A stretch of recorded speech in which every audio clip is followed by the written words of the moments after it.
Inside Hilltopper Athletics is brought to you by Panhandle Cleaning and Restoration. Here's your host, Lynn Ullum. Welcome to Inside Hilltopper Athletics. Today we're joined with Coach Sean Regan and my co-host Don Clegg. I'm Lynn Ullum. It's another soccer edition here of Inside Hilltopper Athletics. So, Coach, thanks for joining us. Absolutely. It's always nice getting you on. And if you remember when we did the podcast in the preseason, we were outside. Unfortunately, today it's like 30 degrees outside. So we're actually in here in Topper Studio. But thanks for joining us. It's been an exciting season. Don? Yeah, well, Sean, you're already close to another MEC tournament berth, heading into Wednesday night's regular season finale against that team at the other end of Route 88. Going into that match, you're in sixth place right now, 3 points behind West Virginia Wesleyan for fifth. But we have a tiebreaker for Wesleyan. Yeah. So we got the win, the tie. So if we can knock off Wheeling and get a little help, we could end up. Yeah, I mean, that's kind of the goal. Our goal obviously in the beginning of the year was to try to finish in the top four. But there's just so much parity in our league that every game is a battle. And we're lucky that we have the tiebreaker against West Virginia Wesleyan, having beaten them and just tying them our last match. And we have the tiebreaker against Davis and Elkins as well, based on goal differential. So every game, every goal scored, every goal conceded counts, which is big. So we're looking forward to the MEC tournament. We clinched it with 6 games ago, which is the earliest it's ever been done. By pretty much everybody. So it's kind of been where we're going to finish, and I guess unfortunately won't know until after the Wheeling match, because we could be at Deany, we could be at Wesleyan, we could be at Concord. So it's everything matters in the last day. Yeah, but not going to be doing any scoreboard watching. You take care of what you can take care of. Exactly. Yeah, I mean it's lucky that everybody's kicking off at the same time, so there's no team that can maybe play a little bit. Well, I think I want to go here. Maybe we'll play the reserves or anything like that. So I think they did a good job of having everybody kick off at the same time. Here's a question for you, and I wish I would have asked Pete when we were doing the women's version of this show, and I forgot. With the no overtime, and that's the first year for this, right? Last year, yeah. Thoughts? Love it. Absolutely love it. Pretty much when it came to the coaches voting, it was 75% wanted no overtime. And it was really to do with the twofold. It was player safety. You're playing an extra 20 minutes. Right. And then when they did the research data, pretty much over 65% of the games ended in the same time and the same result. So I think you work so hard for 90 minutes, and sometimes you have a game plan that you go on the road and you want to get a tie, because 1 point means a lot more than 0. And then to maybe lose in double overtime because some teams have a better bench or anything like that, it kind of kills a lot of momentum. So I think in soccer sometimes a draw on the road against a really good team is almost like a victory. So unfortunately we've just had a lot of ties this year that maybe either way, honestly, we could have lost some of those and we should have won some. So a little bit of balance. So when they were discussing the rule change and electing not to play the overtime, was that an all or nothing discussion? Could it have been, we're just going to play one more 10-minute segment? Was it all or nothing? It was all or nothing. Yeah, it was all or nothing, because they found that with our games coming so thick and fast, that especially on the women's side, a lot of injuries happen in the overtime just by either early in the season was heat exhaustion by playing the extra 20 minutes, and then as the season wears on into the wintertime, a lot of teams are on grass. It's wet. The field tears up, and a lot of ACL injuries and groin injuries were happening in that extra time. So it was just like it more fell on the player safety side of things than I think was actually the result-based kind of situation. Here's another unusual question. Grass fields. Yeah. How often have you played on grass this season? Just once this year, and it was on Wednesday against Wesleyan. And if you said it had grass on it, we were lucky. It was a mud bath. I'm still doing the laundry. We're on 3rd cycle right now. Astroturf. Exactly. Yeah. I mean, we're lucky now that with especially everybody kind of basically in the Northeast where we are has to have turf. Because not only is soccer in the fall, but it's also in the spring. So when you're on grass, you're not going to be able to get outside until maybe April, 2 weeks before the season's done. So having turf, we were on there in January, practicing. So it's such a blessing to be able to have something like that. Well, one of the things that I'm the most proud of in my tenure here was for us to build that facility for track and soccer, because what people don't understand, it's not just about the games. Mm-hmm. That to have turf for practice. So you can imagine going back to when we were on grass, if you had a week of rain like we've had, you probably can't even really go out and practice. No. So the turf not only, and the lights Yep. have enabled us to have better practices, more conducive practice, flexibility with scheduling. Oh, yeah. So it's way more than just the game. Oh, yeah, I mean, if you look at the teams in our conference, some of the schools, like Notre Dame doesn't have lights on their turf, so they have to practice during the day, and then they have to worry about, the class schedule, how that works out, and then with Frostburg, for example, they've got men's, women's lacrosse, field hockey, men's, women's soccer, football, rugby, all on one field in the fall. Right. So you're practicing at 6 a.m., sometimes 10 o'clock at night. Yep. So with our beautiful facility and only being, soccer specific, we don't have any of those problems, so it's really a dream for Pete and I in terms of that kind of stuff. We had Pete on and we talked about offense. Mhm. They've had a spectacular scoring season, 37 goals, not like that. Now we'll flip the script a little bit with you guys and talk about your defense, because you've had just as remarkable a season on the other side. You've played 16 matches so far, 5 shutouts, and you've only given up more than 1 goal 4 times all year. Yeah. What's been the key to your success? We've been fantastic defensively, and I think it's a lot to do with kind of a little bit more maturity within the team. We have consistent 4 guys been starting all year. Basically 2 seniors, a freshman and a junior have been in that back 4 the whole time, and they've just basically stepped up with their leadership, and the guys in front of them, the midfield, we've just been very, very hard to break down defensively. Yeah.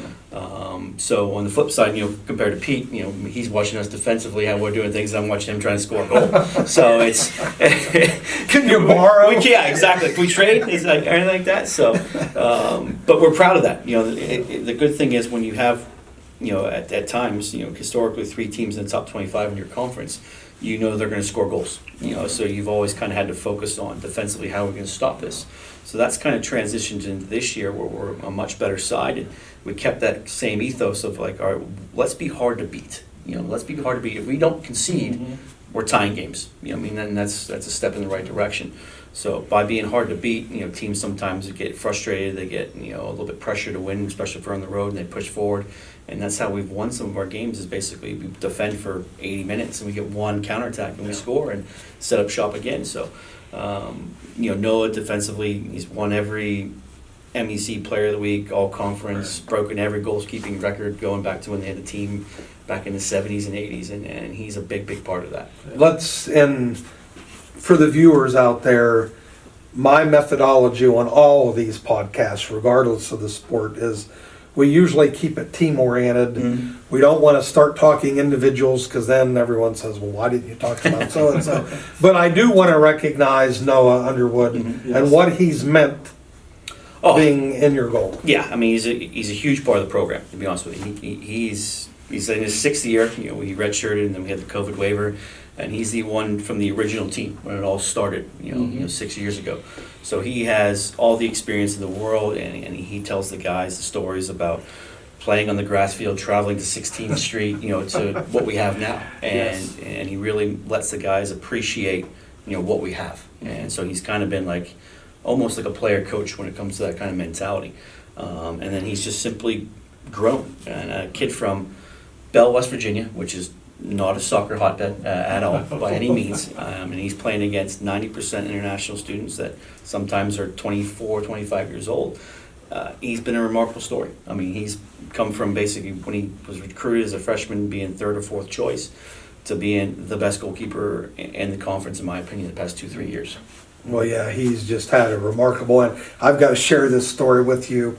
Being at a game earlier, and Rex Lancaster, our director of operations, we were a little short-staffed that night. Soccer is a labor-intensive game. You have to have the ball shagger. So when I'm there, I normally help ball shag. Well, sure enough, we're up a goal. I don't want to say in the last 5 minutes. There was 10 to 15 minutes left, and a ball got kicked out, and I want to be good at my job. So I hustle over there and throw it back into the opposing team. And he immediately come over and correct me. Like, hey, appreciate Slow you it down. doing that. Slow it down a little bit. So I got coached up during the match as well. Let's quickly talk. We asked Pete the same thing. Tell us something that you've done maybe better than you expected your team would. Sure. I mean, the big thing that we didn't maybe expect is the impact that the freshmen have made this year. It's probably my strongest recruiting class since I've been here. And at any point, I looked at when we were playing Charleston, the number 3 team in the country, we had 7 freshmen on the field. So against a group that had 6, 7 graduate students in the starting lineup. So that really has kind of shocked a lot of people about kind of how young we are in terms of the guys that are impact players. And I don't think that we thought that maybe they were going to come along so fast. So that has really, really, kind of surprised us, and we're really happy with that. And hopefully now that can continue on. Yeah, okay, and again, just want to double back a little bit, talking about the defense with the keeper, and talk about the bond. You were able to keep that back 4 together all season, kind of like in football, where if you can keep your offensive line together the whole season, that teamwork and the meshing, and the bond between that back 4 and the keeper. Yeah, we've been relatively healthy. We've had a couple of the guys have missed one game or here, but we basically have a really solid 6 guys for those 4 spots. So whenever one has come out with an injury or something like that, those guys have really stepped up their game, which it's not dropped at all, which is fantastic. Because normally when you bring somebody off the bench, the level does dip a little bit, but they've been consistent across the board, and they just have a really good working personality, because they're all so different players in terms of not only their ability but their personalities as well. So sometimes when you get interesting personalities and abilities, they play off each other, and they know their strengths and they know their weaknesses, so they'd be able to come together and kind of say, all right, you do this, I'll do that, you do this, and it's kind of just gelled. So it's been fantastic to watch from really preseason all the way until today. So 2 final questions. As we have the Regan Bowl coming up. Yes. Is this getting old hat? Meaning, have you done it enough now that it might not be as uncomfortable as it was? Yeah, I mean, it's a little bit, I feel for my brother, because last year they were the 4th best team in the league, and now they're the worst. So, from an emotional standpoint, you see the frustrations that he's going through. So, it does get a little bit easier when you're now the favorites, I would say, where sometimes it's always been we've been the underdogs, before. But no, it's still a big rivalry in the family. We haven't spoken since Sunday, so we'll talk 5 minutes before the game and all that stuff like that. But after the game, it'll be all right, especially when we win. So in a perfect world, if you were the MEC commissioner, would you play this game, or would you rather not play it? Oh, I'd rather play it 100 times, absolutely. I mean, it doesn't matter if we are dead last and they're first, or vice versa. It's just such a good thing for not only for the community that brings people out, but the guys get really up for it because it's your local rival. Because back when I was a player in the 2000s, West Liberty didn't have soccer, so there was no kind of West Liberty would play in basketball and we'd go to the game, but there was nothing for us. There was no rival. We didn't have a rival. So when West Liberty started soccer now, you can see it's building up to the same intensity as what wrestling and volleyball and basketball have. And I think it's just good for both schools. So 100%, I love playing them in the last game of the season too, because it's something cool. Because last year, we were fighting to get into the playoffs. It's like, all right, we have to beat our biggest rival. I got to beat my brother, and if we do, we get into the playoffs. So it was awesome. It was just something neat to experience. Now, where does your dad fall in on this rivalry now? Well, right now he's on the beach in Florida, so he's not falling in anything. That's where Dawn and I should Yeah, so he was here for the game at West Liberty, and he sits up there, and he's still wheeling through and through, and supported my brother, and but my poor mom is just she's in shambles whenever the game's going on. She's like, she went to West Liberty, but she's been around wheeling for 40 years, so she's like, I just want you guys to tie and have fun, and like, Mom, it's college soccer, you gotta pick a side, come on. Well, she does have to pick a side. Exactly, pick my side. Yes, if your dad's cheering for Wheeling, then she should be 100%. cheering for you. Last question before we let you go, and we thank you for joining us today.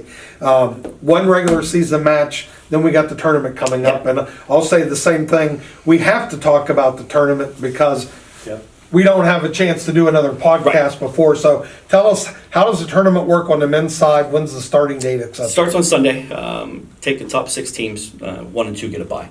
So basically 3 will play 6, 4 will play 5. And so we're definitely playing either Concord, Wesleyan, or Deany, which, we're happy to play any of them because, we've already, beat Deany at the beginning of the season 4-0, lost 1-0. We beat Wesleyan, tied Wesleyan, and then Concord.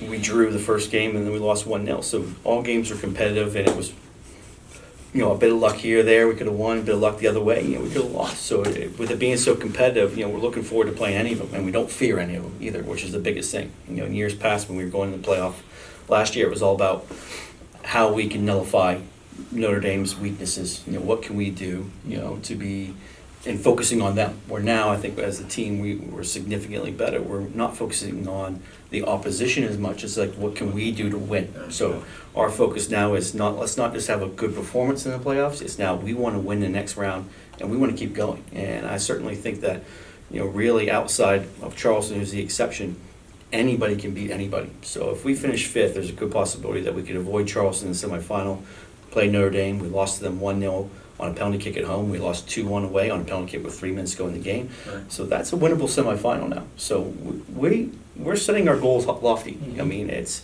a bit of a stretch, but we think we have the potential to get to the final if everything falls in place. In a perfect world, what is the one thing that you're hoping for that you could do better that will get you to what we're just talking about?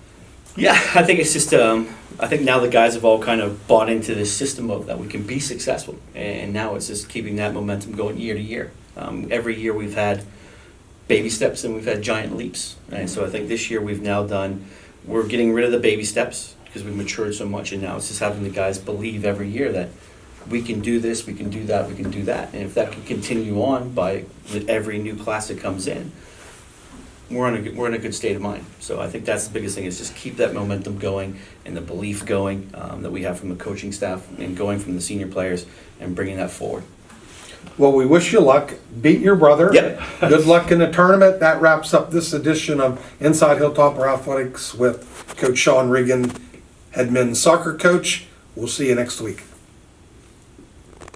Fire alarm activation, either Wagner building. It was a space heater that had caught on fire, and it was really a major smoke event. We immediately called Panhandle, and they were on the scene rather quickly and got their air cleaning machines, smoke eating machines. They cleaned our ductwork inside and out, painted the walls, shampooed the carpets, cleaned every flat surface in the office, vacuumed, and got us up and running really quickly. Panhandle did a great job.